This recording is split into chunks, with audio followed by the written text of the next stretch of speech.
Hello, here I am with another video solution. Hopefully you guys can see this before the final exam. This is section 6.2, exercise 6. Let V be an inner product space and let W be a finite dimensional subspace of V. If X, this is of course supposed to be a vector X. If X is not in W, prove that there exists a vector Y in the vector space V, so that Y is in the perpendicular complement of W. That's this W perp, W superscript perpendicular subspace, but the inner product of X and Y is not 0. Hint, use theorem 6.6. All right, so here's the basic idea. We've got this subspace W. It's a finite dimensional subspace of an inner product space V.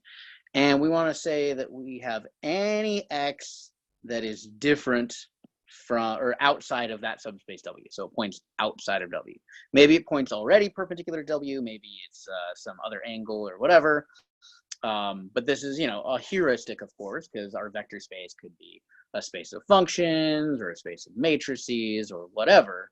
But somehow or other, there is a vector space, a subspace W, and another vector that's not in that subspace W.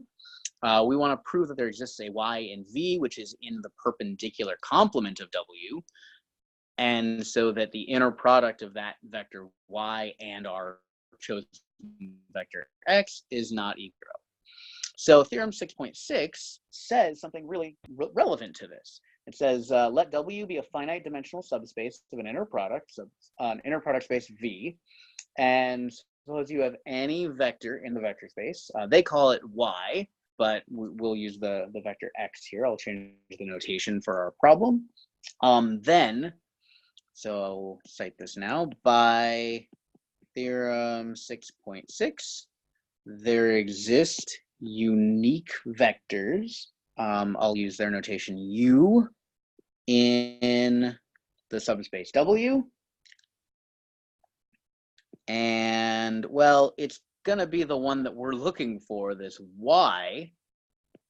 There's a vector in W perp, and we're trying to find a vector Y in W perp, so maybe it's the same one.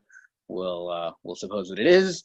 By theorem 6.6, there exist unique vectors U in the subspace W and Y in the perpendicular complement to W, so that, what is their statement? That their Y, which is our X, is equal to U plus Y.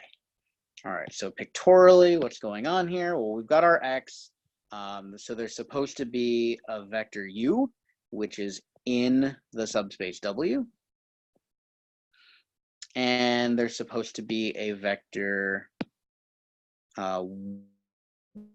Y, which is orthogonal complement, the perpendicular complement, so that, well, X is equal to U plus Y. Right? And in the picture, that kind of looks right. If I add U and Y, I get this diagonal vector X. So this is exactly the idea of the orthogonal projection. U is the orthogonal projection of X onto W. It's U is the vector so that X minus U, X minus U is a vector that is orthogonal to the entire subspace W. All right, but all of that aside, that's not really what we need. All we need is the statement now. The claim is that we've got a vector that is in W perp. We've got that Y vector. So all we need to show is that X, our original vector X, inner product with that Y is not equal to 0. So let's see. Then the inner product of X with Y is equal to, well, let's just use that equation as it's written. X is equal to U plus Y. So we could replace that X with U plus Y, and that's being inner producted with Y. We take the inner product of the sum U plus Y with Y, since U plus Y is equal to X. by the statement of the theorem. And now we can use some nice properties of the inner product to split this. The inner product is linear in the first entry. So in particular, it respects addition in the first entry. So that's equal to the inner product of u with y plus the inner product of y with y.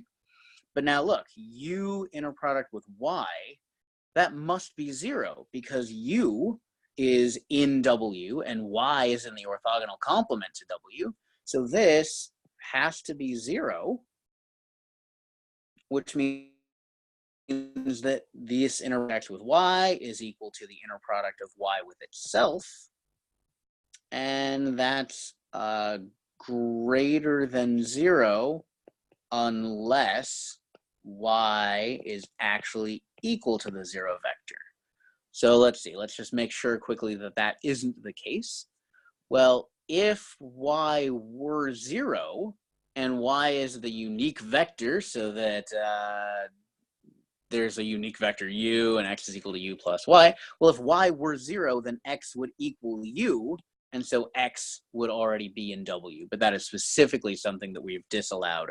We've started with an x which is not in the subspace w. So now we can say, since x is not in w, y is not equal to 0, so x, y inner product is in fact strictly greater than 0. So in particular, it's not equal to 0. So it really is just a nice direct application of theorem 6.6. Hopefully that is helpful, and I will see you guys later.